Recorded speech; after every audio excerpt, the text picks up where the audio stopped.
Hey, Beau, can you hear me? Yeah. Do I need There to we plug go. my headphones in? Yep. Well, if you want to, yeah, I can't hear me on your end, so you should be okay that way. But if it's better for you, it's up to you. This works for me better. So Okay, yeah, no, it's sometimes fine. I have to.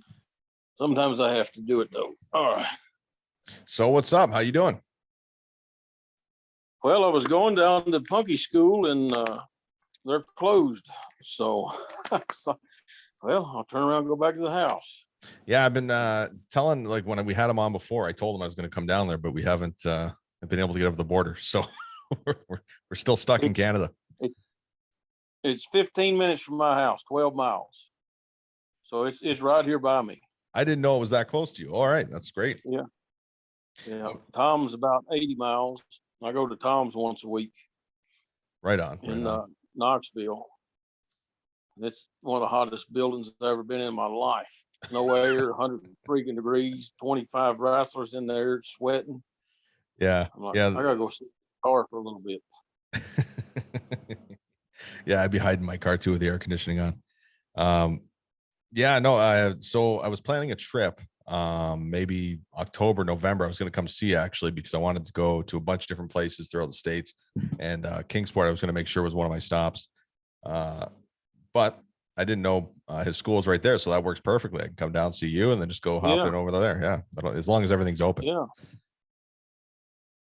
I I think think if you're vaccinated, you can get across the border, I believe. not yet.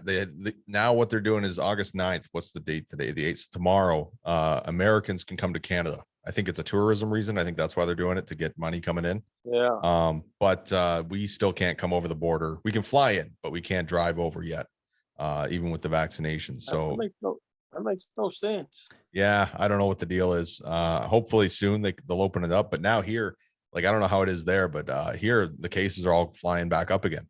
So I don't know what the hell's going on. 100,000 a day in America right now. 100,000 new cases. Yeah, My buddy it's Steve Fry's got it. He's been vaccinated. He's got the second strand of it. see that worries me because now it's like, well, I got these two shots, and they're not going to be any good. Like it's still not going to be enough to get me out of the country and travel. Yeah. And now I think different states are doing passports and stuff for vaccination. So I don't know exactly how it would work with like, foreigners like me coming in. Do I need a different passport every state I go to? What's it's No, pretty much once you get in and carry your card with you where you've had it, I think you're pretty good. yeah, I'm hoping that works out. But yeah, no, I wanted to have you on today. Normally there's myself, Easy E, Eric Kearney, Joe Dog Hallam are the other two guys I do the show with, but today they're off, which I thought was a perfect time to bring you in because you're one of the few friends I have that actually knew the late great Bobby Eaton. Yeah. You lived with me for a year. See, that to me is, yeah, we're all nobodies up here. So somebody said I lived with Bobby Eaton. That's crazy. Yeah. I lived over the years. Bobby lived with me. Junkyard Dog lived with me. I lived with Buddy Landell for a while, and me and Billy Travis lived together for a while. Every day was an adventure with every one of them. Just nuts. I'm Especially trying. Billy. You didn't know what was coming. I'm trying to get a little wrestler house going right now. I got this young guy from the local wrestling gym who just moved in with me. And then I just found out he was 17 years old. I said, gee, am I going to get arrested for this? Am I? No. Oh, God. Yeah. Yeah. But yeah, so yeah, you've had some better roommates than me, I think, so far. Junkyard Dog, Bobby Eaton. That's great. When Bobby was living with you, what was that like? I got a huge wrestling collection. So he would go through stuff and he would just get old magazines out and sit and read them and look at them. And he would like hold it up. He's like, "Do you ever know this guy?" And I was like, "No, I knew him." And he'd just tell me a story, or he would find stuff of himself and he would look at it and he would say, "I don't remember that." But he would sit there and read the old magazines, in the afternoons if we were off or whatever. And he liked old TV shows, Gunsmoke and Andy Griffith and all the same stuff I watched. So we'd watch stuff and just talk. But the thing that I remember, and I posted this on my Facebook and Twitter, was my nephew Zach was living with me then, and Zach was 7 or 8 years old. And Zach would get home from school every day and he would say, I challenge you to a match, Bobby Eaton. And they would get in the floor and wrestle for an hour. And I put a picture up with Zach had Bobby in a headlock, and I made several phone calls the other night when I got the message that he'd passed. The first one was to Ricky Morton, which was just heartbreaking. It was terrible. One of the hardest things I've ever had to do. And he kept going, are you sure? Are you, how do you know? And I said, his sister, Debbie, and he's like, okay. And he just couldn't get a hold of it, that Bobby was gone. None of us really, I had to read the message 3 times. Yeah. You always think that it's not real. Like I remember when Brody Lee passed away last year, I seen the post earlier in the day and I said, oh, bullshit. And I just kept scrolling. I didn't even believe it. And then sure enough, later on, there's enough of them that it's like, oh my God, it's real. Like it's, Yeah. So after Ricky, I called and woke some people up and told them. And I stayed up. I got the news about 2:00 in the morning. I stayed up to call Zach, my nephew, because I knew what time he gets up to go to work. And he's a grown man with a family now. But I called him about 6:30. And he answered on the first ring. And he said, the fact that you're calling me this early, something bad has happened. And I said, yes. So I told him, because I didn't want him to read it on social media or anything, during the day. And he said, he's my favorite person. And I said, I know. And I said, that's why I called you. I didn't want you to know, find out any other way. I wanted to be the one to tell you. And we just talked for a few minutes about Bobby. And Zach's got a little girl who's 3 years old, little Aubrey Rose. You see her on my social media. Yep. And he'll play the Midnight Express music. And she'll jump up and she'll say, beautiful Bobby Eaton. And she said, him, my daddy's friend. I said, he was your uncle's hero and became a part of our family. I called my dad and woke him up. My dad knew Bobby real well too. I mean, I said in the thing with Zach, when I put it up the other day, I said, he impacted generations of my family because Bobby was family to generations of my family. I mean, he just, same thing with Ricky Morton, same thing with Buddy Landale, same thing with Jimmy Bay. All my nieces and nephews knew him all their life. They looked at him as another uncle. I mean, because they were always around and they're just part of our family. We'd go places and stop and my nephews would be little boys and be with us. And they didn't understand why everybody was getting pictures made with Ricky or wanting to talk to him or Bobby, these people. They didn't get that, hey, these guys were superstars and were famous. And they just thought they were part of they're just guys that they, yeah. It's just Bobby and Punky over there. It's Butte and Punky, it's just, and then they got older and they realized, holy crap, we've been around some top people all of our life and we just never realized it. And, little Waylon, my grandnephew, he's 4 years old and he's been around the boys all of his life. And it's same thing with him. Me and him sit here Friday morning or Thursday morning, just scrolling through Facebook and looking at all the people posting about him. And so Waylon goes, was beautiful Bobby famous? And I said, very famous. It's just Bobby. He didn't get it, and I said, buddy, I said, not only was he famous, he was probably the best in-ring performer of all time. And without a doubt, and I said this on the Huntsville News, they interviewed me for his hometown news. Bobby was the greatest man this profession ever produced.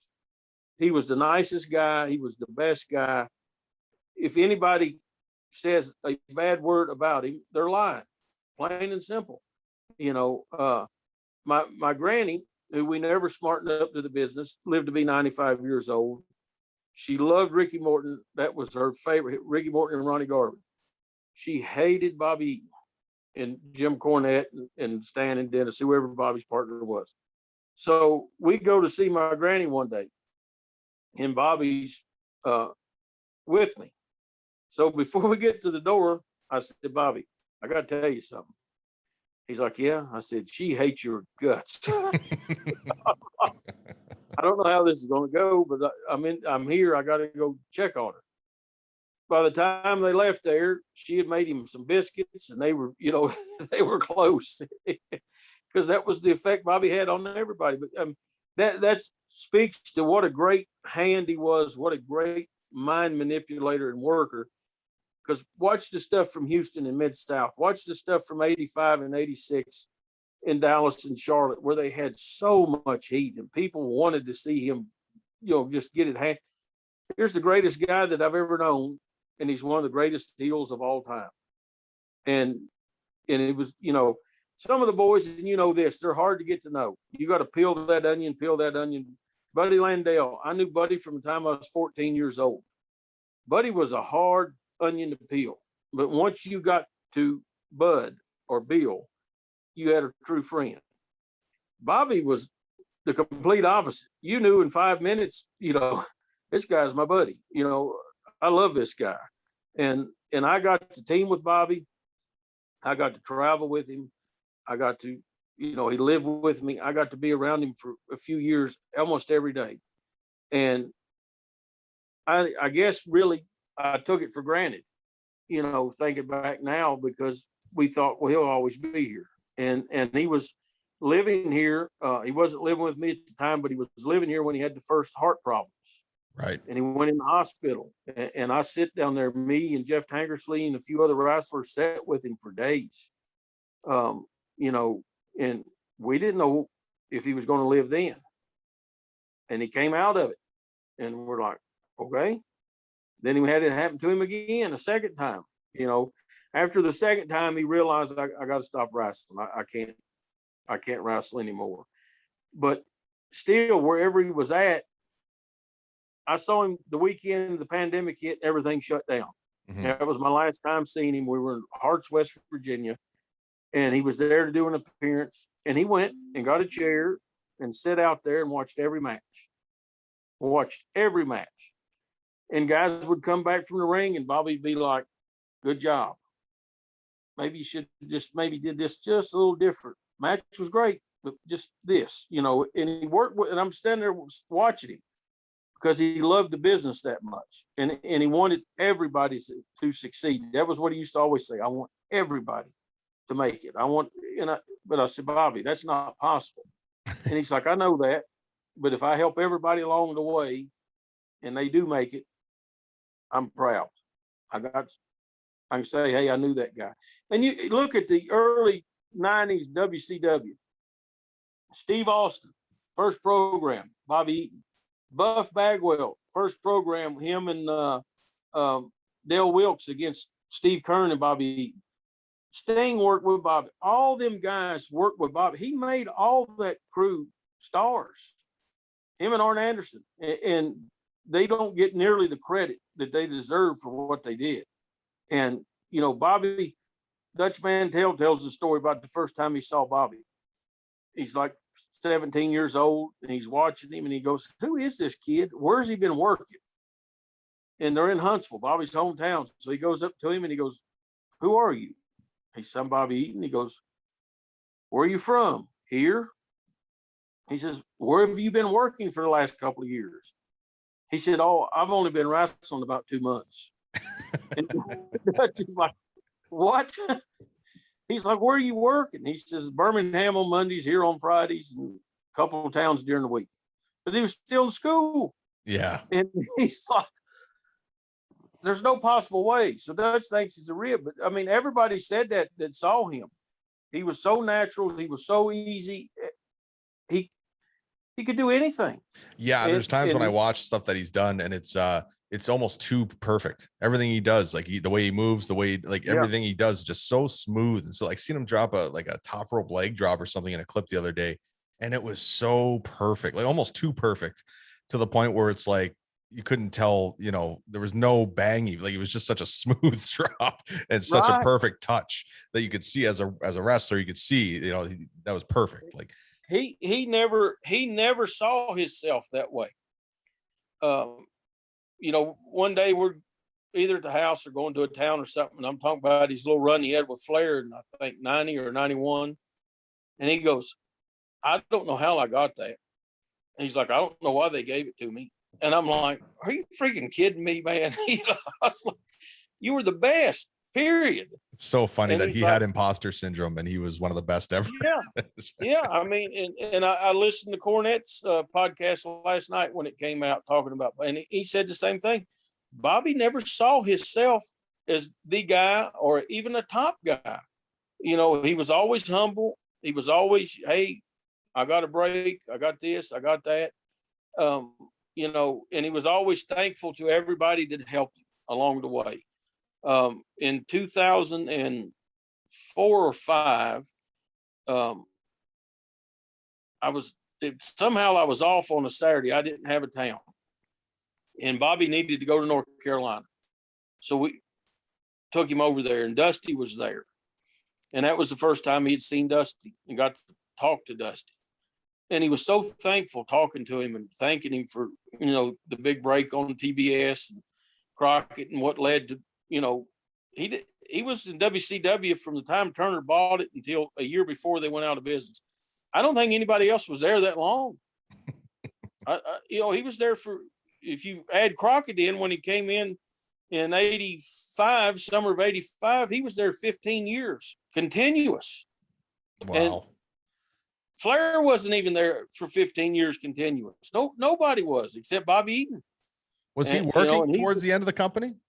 Like in the ring, or was he backstage? He was still doing the Saturday night tapings and the syndicated tapings up until 2000. Holy cow. I didn't know that. Yeah. Yeah. Wow. That's another thing too. I didn't realize how young he was. I thought he was much older than he is because of when, you see all the video footage from the 80s and stuff. You figure, oh, that guy's got to be in his 70s now or something, 62 years old. It's like, oh my goodness. He was, now it makes sense that he was still wrestling into the 2000s.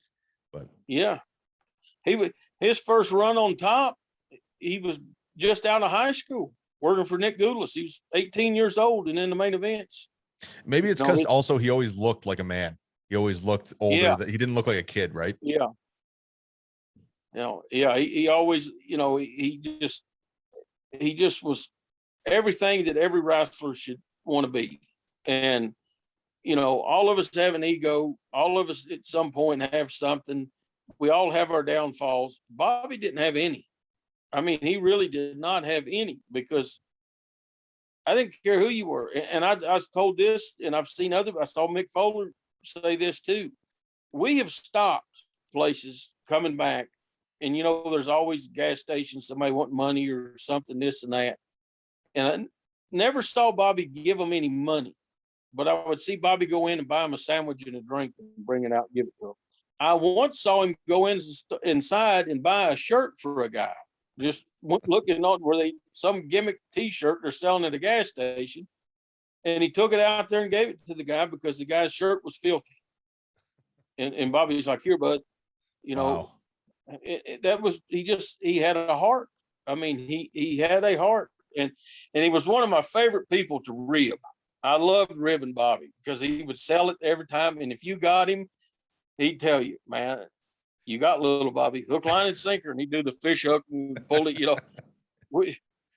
Crossville, Tennessee, their water tower is right on the interstate, and if you're going west, you really can't see it, but coming back late at night, it sits in the trees, like right above the trees.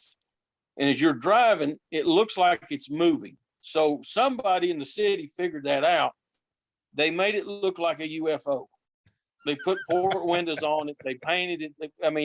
The first time I saw it, it's like 4:00 in the morning coming back from West Tennessee. And I'm like, what in the hell am I looking at here? So we're doing towns for Dundee. And Bill had been up here. And of course, Bill's Bobby's father-in-law. So Bobby says, "Hey, if I go home with Bill for a few days, can you get me and bring me back at the end of he's like, I'll make the loop with Bill, and then Saturday night I'll ride back." I said, "Yeah, that's fine." So I tell Brad Thomas we're going down. I show Brad the water tower during the daytime. I said, "Saturday night coming back, we're going to get Bobby." I said, "Watch." I said, "Just go with it. Whatever I do, just go with it." So we're packing up, getting in the car. We're like in Selma, Tennessee, or Savannah, one of those, like 7 hours away from home. So we got an all-night trip home. So I said, "We might see a UFO tonight." So Bobby's like, huh? You're planting seeds. Planting seeds. I said, Bobby, it's been all over the news at home. They're seeing these UFOs up on the plateau.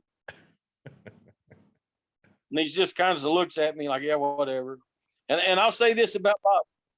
Bobby would stay awake and sit in the co-pilot seat, and he would entertain you no matter how far the trip was.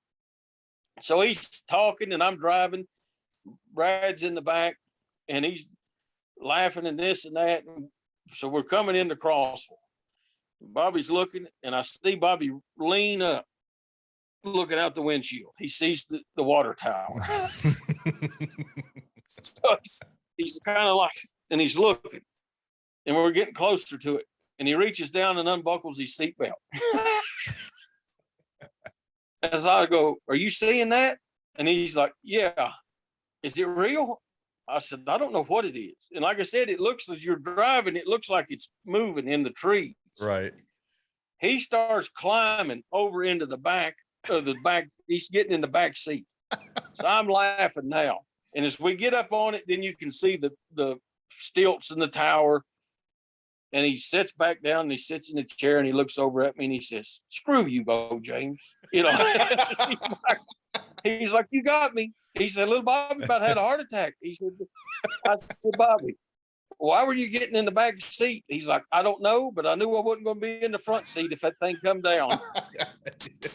So, then I had a rib that went on for, this rib went on for probably a year. You know, the toll road going through West Virginia. Okay, yeah. So you stop at the toll booths, and they have the name right underneath the window who's working there. So I would see it. I'd be driving, and I would see it, or I knew where to look if I was in another seat. So I'd say, hey, Bob, how you doing? Which always threw them off because nobody ever calls them by name. They usually cuss them for having to hand them money, you know. And he's like, I'm all right. I'm like, how's the family? Okay. So Bobby's like, how you know? I said, Bobby, I've been coming up here for 30 years, man. Every week at times. I said, I know all these people. So this goes on forever. We'd be pulling up to one. He'd go, who's this one? I'd look. So I really can't see. I'd get up where I can see the name. And I'd say, hey, how's it going? You know, whoever. So they'd talk to me. We'd drive off. Bobby's like, how you remember everybody's name? I was like, I've just been coming up here so long. You know, there's three tolls up, 3 tolls back. So 6 people a night I'm doing this to. And Bobby's sitting over there. So somehow coming home one night, he didn't ride up front. He rode behind me. So I pull up. He sees the nameplate. And he goes, you dirty dog. You dirty dog. And I'm like, what is it? He's like, all this time I thought you knew. I said, I know every one of them. One of the wrestlers, GQ Stratus, his wife works for the state of West Virginia at the toll booth. And I've got her several times over the years. We pulled up and there she is. Well, I've known her most of my life. So he's telling me, you don't know anybody. You don't know this and that. So we're coming up and I see that it's her on the last one of the night. I said, there's Susie. He's like, oh, quit it. I said, no, it's Susie. So he's like, you don't know her. So we pull up and I roll the window down and she's like, hey. I said, how you doing, Susie? All right. So she looks and she goes, is that Bobby Eaton? I said, yeah. So he rolls the window down and he's like, hey, darling, what's your name? She said, Susie. So now he's confused because now he's like, so I said, how's Kenny doing? Oh, he's good. I said, how's Aaron, their kid, doing? So I'm talking to him about the family. So we drive off. So Bobby's like, son of a bitch, you know every one of them. Like, Never gonna. What are the odds of that? What are the? You get the one that you actually know at the very end. And Bobby was kind of a nervous kind of guy, you know, especially if he got excited. He kind of little stutter and stuff. And so just you'd be driving, and he's sitting over there talking, and you just go, "Pa!" He would jump. I mean, bouncing his head off of something. I mean, we'd do that to him everybody did. Or goose him going, you know, he'd be getting his bags out, goose him in the ribs, and he'd jump, you know, but nothing was ever harmful. And he would do stuff, you know, to get you back. Like, you know, I heard Cornette tell the story last night about he would take your drink apart and tie your straw in a knot, and then you try to take a drink and couldn't get nothing to come out. And just playful. He made it fun. You know, he never, because he would say, look, you can't be mean to people.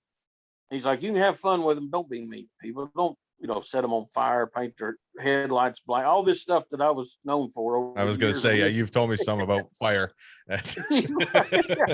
He's like, you can't do that. That's horrible. He's like, you can scare him a little bit, or you know, do this or that. But that was just his nature.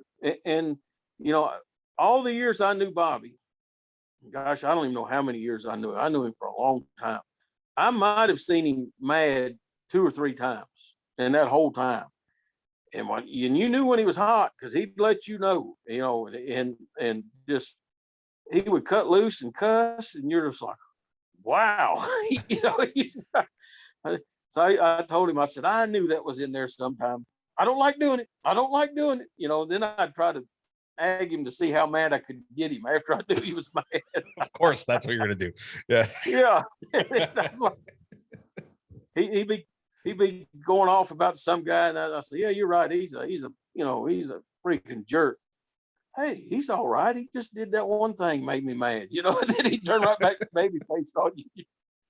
I said, Bobby, I want to bury somebody. Oh no, we can't do that. That's sweet. That's actually sweet. Yeah. Just to see him, like I said, he never saw himself as a top guy. He never saw himself as a superstar. We did the show in Knoxville that Sigmund put together because Donna, his wife. This was the fundraiser? Yeah. Yes, I remember this. I remember that. Yeah. So Bobby's not on social media. He knew nothing about it. It was the night for him till he got there. He thought he's coming just to do an appearance and sign an autograph. Oh, he didn't know that it was. He had no clue. He had no clue. Wow. So he doesn't know Dennis is there. He doesn't know that anybody's there. And he walks in, and there's Cornette, there's Dennis, there's Steve Regal, there's Dave Taylor, Tom Pritchard. Gosh, who else was there? Ice Train from WCW. I mean, there's just so many barbarians, so many people came. This is your life almost walking in. Right. Yeah. So they have us all like in a horseshoe at tables signing where people are going around and doing stuff. And I just looked up and got the table right beside Bobby Dennis and Cornette. There's a line of people for the Midnight Express. I've got like 2 old wrestling fans I've known forever at my table. Everybody's at the Midnight Express table. Bobby's signing, but he's looking at me, and he's having a conversation with me because we hadn't seen each other about 6 months. And I'm looking, I'm like, Bob, there's 150 people in line there, So he just keeps talking. So finally Cornette's like, Bobby, you can talk to him when we get to the dressing room all night. We got to take care of the people. So then I don't think he realized how long the line was because he's just signing, hey, thanks. Then he kind of looks and sees, and then he's like, oh gosh. So he looks back and he's like, I'll talk to you in a little bit. I said, go right ahead. To work. But he had no idea. So he came to us after it was over with because, we all donated our time and the money went to him and to help with Donna's cancer and stuff because she had beat it the first time. And I knew my mom was shortly after we did this show, my mom got it the 3rd time. So I talked to Bobby that night. I said, my mom's had it twice. She's did all right. And we ended up losing my mom last year. And, but Bobby comes to everybody and he's like, what do I owe you? He was like going to pay the boys out of what and we're like, nothing. You don't owe us anything. We're all here for you. And he's like, oh, let me give you some gas money. And I'm like, Bobby, no, so I seen that was in December of 19. So I see him again in March of 2020, the weekend everything hits. And, but I'd saw where I was in like 2 or 3 more towns in the next few weeks with Bobby. So I'm telling him at night, I said, hey, we're together for like the next month, at least once a week. And he's like, oh, great. He's like, well, I'm coming because they had moved to Nashville. They'd moved to Nashville when Donna's mommy got sick, Bev. And then she passed away, and then Donna got sick shortly after that. So they just stayed in Nashville at the home place where Donna grew up. So he's like, I'll come and pick you up. Me and the guy that drives him, he's like, we'll come get you. We'll go together. And I said, hey, if that's what you want to do, that's great with me. And then that Monday, everything shut down. And I went that night when I was leaving Hearts, West Virginia. I went over to him and I told him, I said, Bobby, I love you. And he hugged me and he said, I love you. I said, I'll see you in 2 weeks. I never saw him again. You know, Yeah. But I had that night we sat in the dressing room and talked for over an hour. And then I sit upstairs and we watched the matches for a little bit together. And we never talked about wrestling. It was all about family. And I was showing him pictures of Jake's little boy and Zach's little girl. And he was looking at, because he knew them when they were little. Mm. And then he's got his phone out showing me his grandkids. And it was all about our families. And, you know, funny little story here and there. But it was the great. Looking back at it now, maybe I knew this might be the last time I ever seen him. I don't know. But I'm glad it was, because it was perfect. It was great. Yeah, no, that's a perfect way to, you know, rather than just seeing somebody for a minute, you know, at an autograph table and saying, hey, I'll talk to you in a bit, and then not seeing them again. At least you had that time with them, and you know, you got to kind of say your goodbyes almost in a you know, unknowing way, talking about your family. So that's beautiful. Last Saturday, I'm in Virginia for Jimmy Valiant's last appearance. He's got a couple of appearances left, but his last in-ring appearance. Yeah, I think I see some pictures. I seen Frank Parker there post a photo with them and stuff. Yeah. And, yeah. So I get there, and Jimmy's my dad. He's my wrestling dad. You know, he raised me. He opened doors for me that could never be opened. He got me in the magazines because him and Bill Apter was close in the 90s. I pick him up to go to a town, and he's like, pick your best pictures out. Here's the address. Mail them to Bill Apter when we get back. You're going to get in the magazine. I'm like, okay, yeah, whatever. 3 months later, I'm in the Wrestler. Sure, I'm in yeah. PWI. I'm in this. I'm in that. And I had a good run through the 90s of getting magazine coverage, me and KC and different guys. So, I mean, he'd opened up so much for him. So I get to the town, and he's not out. We're at the fairgrounds outside. So he's not at the table. So I went in the dressing room. He's not in there. So I asked Stan, I said, where's Hanson? And he said, we put him in the building down there because he's not feeling well.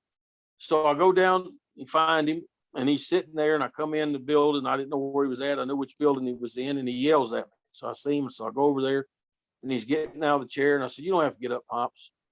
You know, I've called him Pops forever. So he's like, yeah, I do. So he gets up, and this is the first time we'd seen each other since the pandemic. And he said, and he's tears in his eyes. I'm so sorry about your mom. I'm so sorry about Smothers. I'm so sorry about Crunch. You know, these three, my mother and two of my best friends, I lost in a short period of time. Yeah. Yeah. You know, one right after the other, plus all the other personal gaga that I've been Yeah, no, through. I know it's the last year has been, pandemic aside, a bad year. Yeah. So we're just standing there, and he's got his arm around me, and he's crying. And I'm crying. And people got away from us and left us alone. And he had a line of people, and people just backed off because I guess they figured, hey, this is something we don't need to be a part of.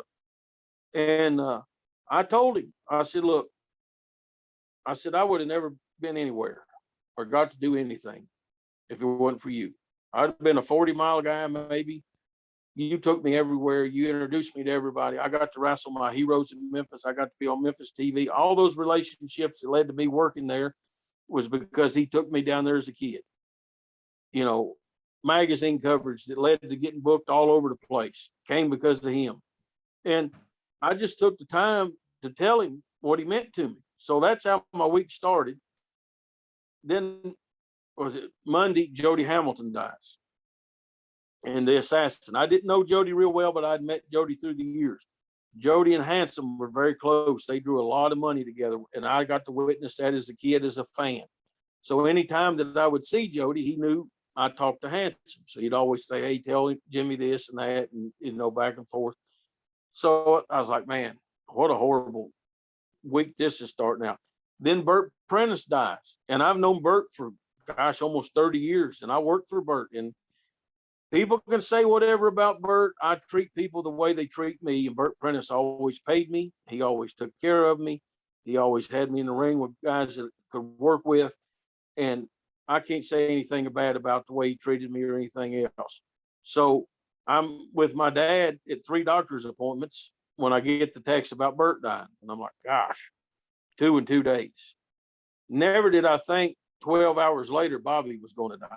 Well, you'll be the first one to tell me everything comes in threes, right? Yeah. And in wrestling, it's usually 4 or 5. Yeah. So I made that call to Ricky, and, just, it was horrible, horrible. And I called Ricky today. I was going to go see him, but they had to close the school down. So I said, Ricky, listen to me for a minute.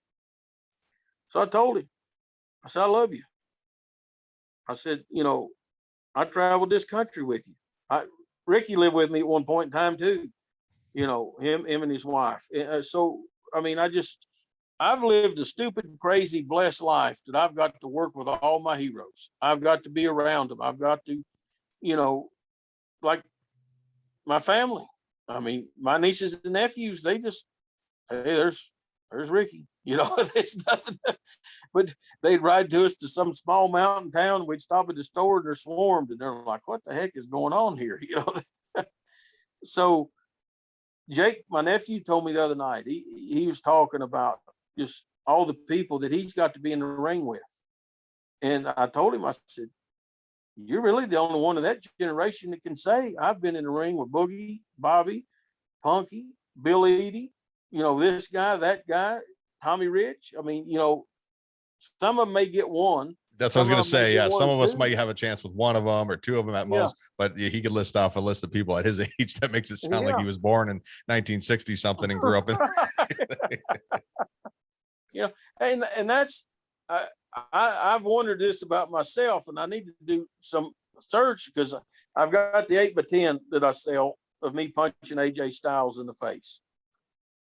And I was sitting at the table one night and I was thinking, I might be the only person in wrestling, but if there's another, it would be Jerry Lawler, that's punched Jackie Fargo and AJ Styles. How crazy is that? Yeah, no, that's insane. Yeah, that's too. I was Fargo's last match in his hometown in North Carolina. It was a fundraiser for the police and fire department, a little festival they do every year. We get to the town. He goes, I want to work. And we're like, what? And he's 70 some years old. I hit him with my best punch. He can't take a bump, but he falls into the corner and he goes, nice punch, pal. I stopped, froze, because he was the greatest punch of all time. I froze. And I was like, well, I can quit now, Yeah, don't ruin it. That was another thing with, and I've did this for years with Punky and Bobby. Tojo, because Tojo was a mentor to both of them. So I would work, and anytime I'm a heel, I would be Tojo, slow down, sneak up, scratch the back, do the chop, do the whole, the stuff. And both of them, they loved it. They pop. So if I was a baby face working with Bobby, he would say, make the Bob Armstrong comeback. So I would throw the uppercuts like the Bullet, and Bobby would sell them. Then he would say, do the karate. Then I do the karate stuff that I saw Bullet do because Bobby had seen it in Huntsville. For Nick, they're all 14 to 16, 17 years older than me, but I started so young that I've been around them so long, but they also saw the same top guys that I saw, and got to work with them like I did, like the Armstrongs and the Stomper and all these different people. And we all were fans, or we would have never ended up, I hear people go, oh, he's a mark. There's a difference between being a fan and being a mark. And I don't want to get on that rant today. Bobby Eaton, I was told his daughter found him. And I've not talked to Taryn, but people have talked to her, have told me She said he was watching wrestling Wednesday night.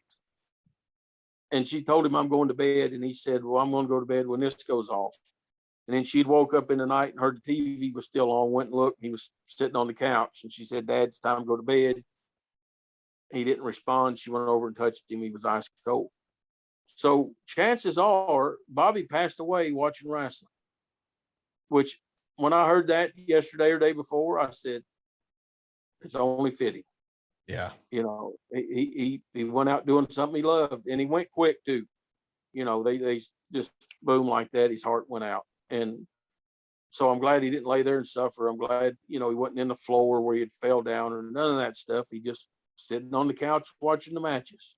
Yeah. That's all we can And hope for. I think any of us, you know, not being stuck in a hospital for months on end or, you know, yeah, anything like that, you know, getting to go in your own home, doing something you like to do. yeah, he'd been in the hospital last week because, you know, and many of us knew when Donna died that he was going to lay down. You know, when he was living with me, they were always married and never divorced, but they were going through a rough patch and they were separated for a while. And you know, but he still talked to her on the phone every day, and they worked it out. They were 41 years they were married to each other. Wow. You know, tell me anybody else in the wrestling business that you know like that. Yeah. And I can nobody. name maybe three: Bill Eaton and Jody Hamilton and Bobby Eaton. Jody Hamilton, 82 years old, was married to his high school sweetheart. They've been married since they were 15 years old, if I got that correct. So almost 70 years. I'm like, Wow. wow. But we knew when Donna passed, and Donna was a shock. I mean, we knew she was sick and stuff, but I mean, it kind of, she went real fast too.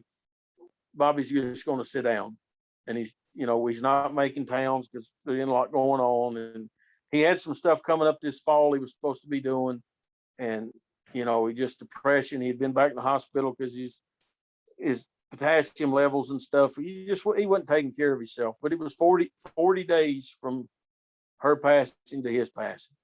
You know, so that the kids and grandkids, I can't imagine what they're going through. I know how bad this has affected me and people around me that knew him, but he wasn't our dad. He wasn't Yeah. our pawpaw, you know, and so, but I'm so happy to see so many people get on social media and Yeah. just tell stories. I was just talking to somebody about that recently. I was very, very surprised by the outpouring of support from the younger, because when I, like, obviously I know who he is. I study the older stuff.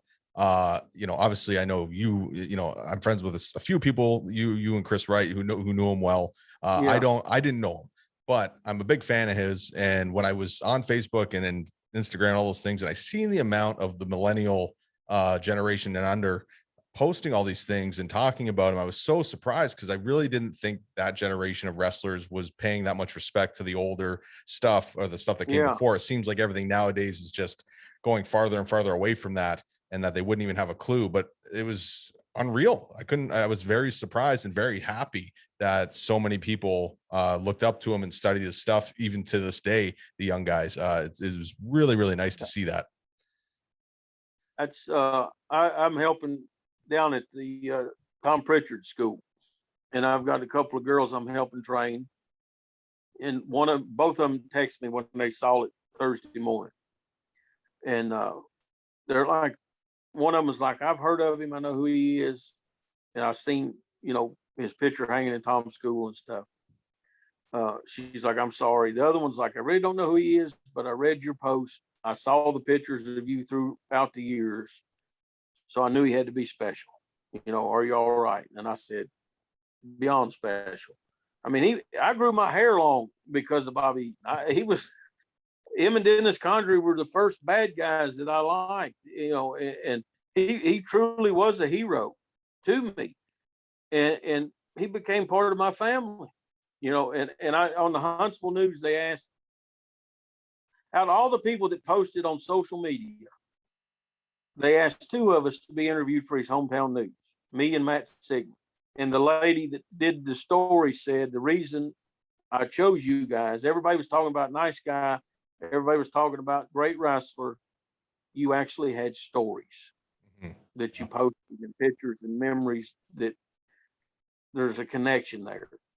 And I told him, I said, and this because, and I've had it happen to me. Don't ever meet your heroes because some of them will just disappoint you. Some of them are complete jerks.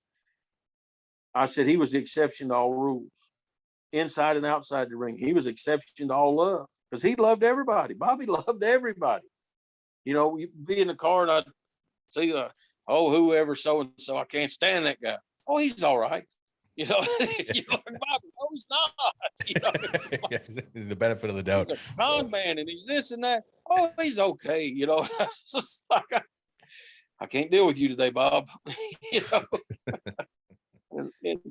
Well, boy, I go back to Ricky. Ricky and Bobby knew each other before they were ever wrestling, because Ricky would go to the towns with his dad, who Paul Morton, the referee.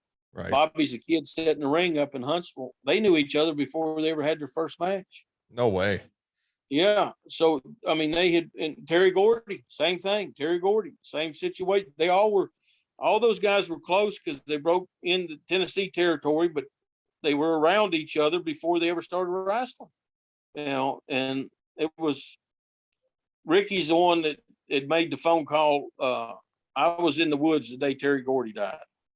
And me and Ricky had just seen Terry like 3 weeks before that. And I was in the woods doing something with my nephew. And I look up and see the truck pulling down through the field. And that's my dad. And I'm like, what's he doing coming? He don't ever come down here, And so my dad gets out and I come out of the woods, me and Zach, and he says, Ricky called me. So then right then, I knew it was bad. So he said he didn't want to tell you. He wanted me to tell you. So he told me about Gordy dying. And I called Ricky the other night. I said, I know what time it is. I'm sorry. And he was driving back from West Virginia. He'd been at a fair that night. He's like, I'm glad you called. I said, no, you're not.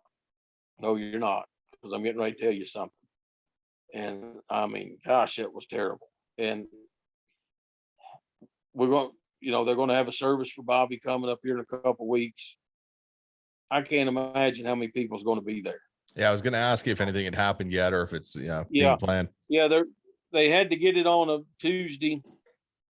And they want WWE people and AEW people to come. Tuesday seems to be the only day that could happen.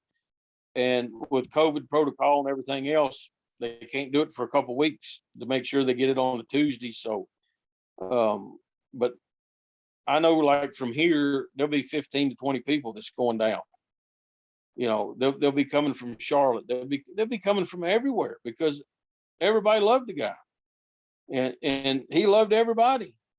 So I used to rib him. I was like, I said when you're in the casket, Bobby, I'm gonna drop an elbow on you. And he goes, I'm kicking out. I said, well, you ain't sold my stuff for 30 years. Why are you gonna start now?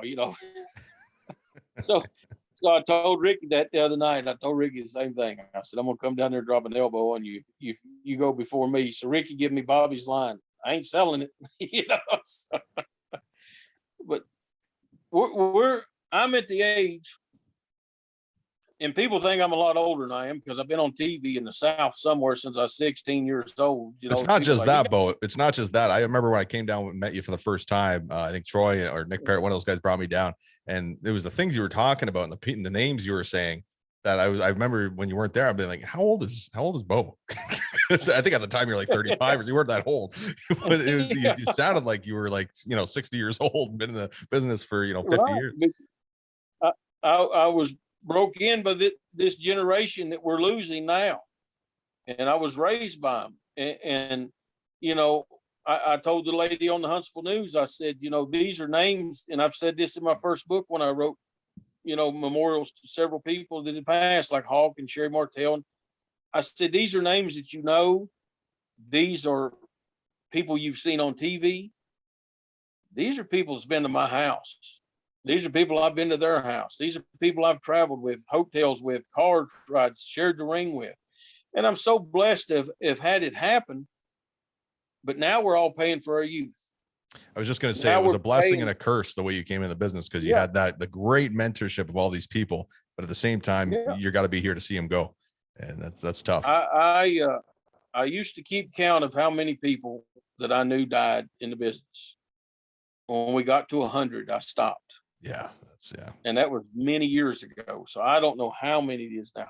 And some of them were very close, and some of them were just people that I'd worked with a few times, but I knew them, you know. But these guys that, you know, that are going now, and I told Handsome the other night, I said, you know, I said, when you go, they're going to put me in the nut house. I said, because I don't know that I could have life without you, you know. And I was telling my dad, I said, if when both of you are gone, you know, because that's it. You know, I've lost my mom. I was fortunate enough to have two dads, you know, and my dad that raised me, the handsome Jimmy Bay, my wrestling dad. Right. And I took some of the girls from Tom's school to have their first match last week. So we get there and there's Wayne Atkins, and he comes up, "Hey Dad," hugs me. Sean Cruz, "Hey Dad." A couple of other guys, "Hey Dad." So they're like, "Why do they call you Dad?" I said, "Because I raised them." Yeah. I said, "I'm only like 10 or 12 years older than a couple of them, but I got them right out of high school." Wayne Atkins, I'm 12 years older than Wayne. He had never been outside of Kingsport. His first week with me in the business, he was in like 5 or 6 different states, you know, wrestling every night. And he's like, well, "Oh my gosh," you know. And I said, "I just pay it forward," because I tell them. And now Wayne's son, because Wayne had a son at 18, now Alex is wrestling. And I'm standing up there watching Alex the other night, and I'm like, "Oh my God, how is this possible?" So Alex comes over and he goes, "What do I call you?" And I said, "What do you mean?" He goes, "Dad calls you Dad." So I said, "If you call me Granddad, I'm gonna punch you right in the ball." I said, "You can call me Dad or you can call me Uncle." He's called me Uncle all of his life until he got in the business. Now he's trying to figure out what. I said, "If you want to keep calling me Uncle, that's fine." He's like, "I'll stick with that." I was like, "Okay," you know. But one of the girls from Tom's school asked me the other night. I've been help train her for the last 5 or 6 weeks. She's like, "I've never really had a dad. Can I call you Dad?" And I'm like, "If you want to," you know. It's just, and my sister, my little sister Autumn, she wrote a thing about Bobby. It took her 3 days to be able to write it. I texted her in the middle of the night. She teaches school, so I knew she was going to get up early in the morning, and I wasn't for sure I'd be up when she got up. So I didn't want, it's like Zach, I didn't want her to read it on the thing. So it took her 3 days, and she put up pictures of Bobby in her house. And she said, "These are people that you see on TV. These are people because of my brother, I call brother." And she said, "Look," and she had posted a picture of me with Bobby and Cornette and a whole bunch of people. She's like, "If you look at that, my brother is standing right in the middle of all these famous people. And if you don't think he's famous, go somewhere with him." Small mountain towns, he's the most famous person that comes to, you know, Red Jacket, West Virginia, or Pikeville, Kentucky, or, you know, these. Right. That's why I told the girl we went to do that show the other night, we're not out of the car, and I'm not even got to the dressing room. I've been stopped 4 times. People want to take selfies with me. So they're like, "You're over in this town." I said, "I've been coming here for years, and I've been on TV here. I'm still on TV here every Saturday morning." You know, I was like, "Get used to it, because you will be before too long." You know, we're small town famous, and that's fine with me. There's nothing wrong with that. Nothing wrong with that at all. My goal, because, you know, and here's the thing. Here's another thing that me and Bobby Eaton shared. We didn't care if we were getting beat in the first match. We just wanted to be wrestlers. Mhm. That was it. You know, Bobby figured he would never wrestle outside the Tennessee territories. He figured he would go Memphis, Nashville, Knoxville, repeat. And when he got the breaks to go to Mid-South and Dallas and Charlotte, you know, he was appreciated. He was happy that somebody else outside of home wanted me. Yeah. You know, and I, from the mid-90s to the mid-2000s, I got to go to Portland. I got to go to Seattle. I worked in Salt Lake City. I got to go all over this country. Houghton, Michigan, you know, Atlantic City, New Jersey.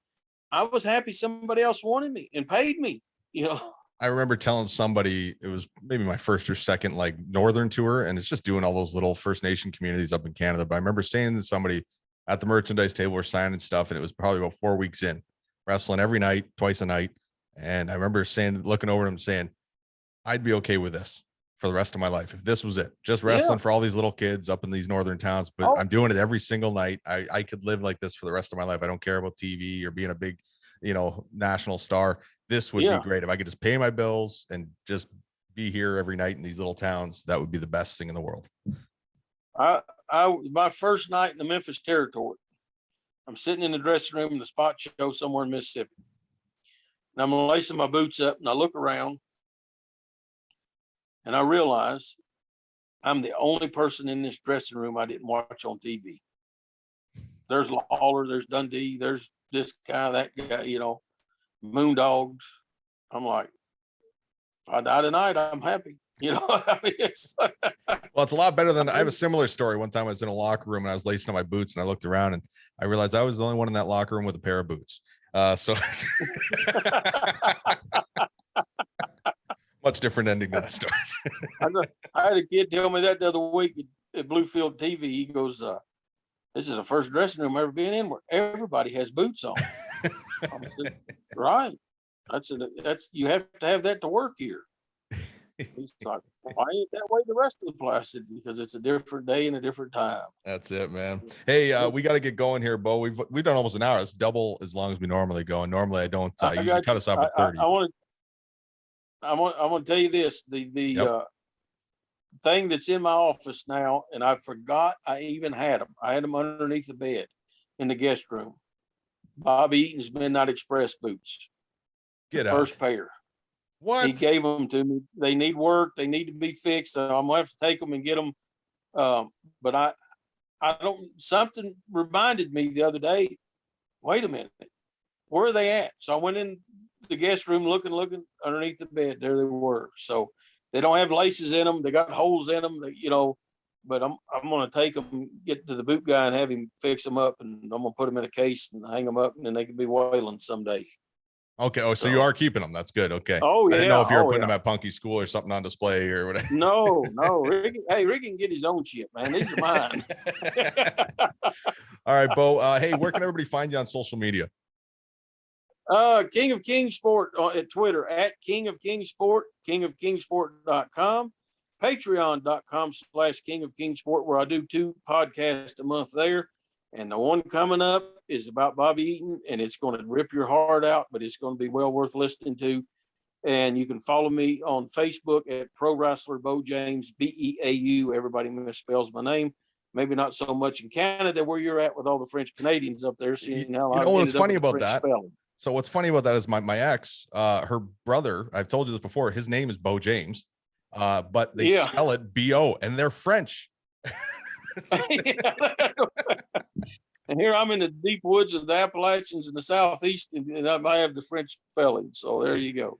So, all right, Beau, hey, thank Rex, you very thanks much for doing this with me, bud. No, thank you very much. Send me the info when that Bobby Eaton one drops, and we'll post it on all of our stuff as well. Because if anyone listening to this enjoyed that, he's going to be having way more stories than that on his own.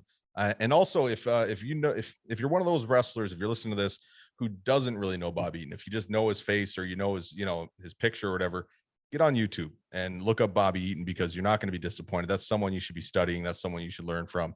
And with that, that's Wednesday's episode, and we will see you tomorrow.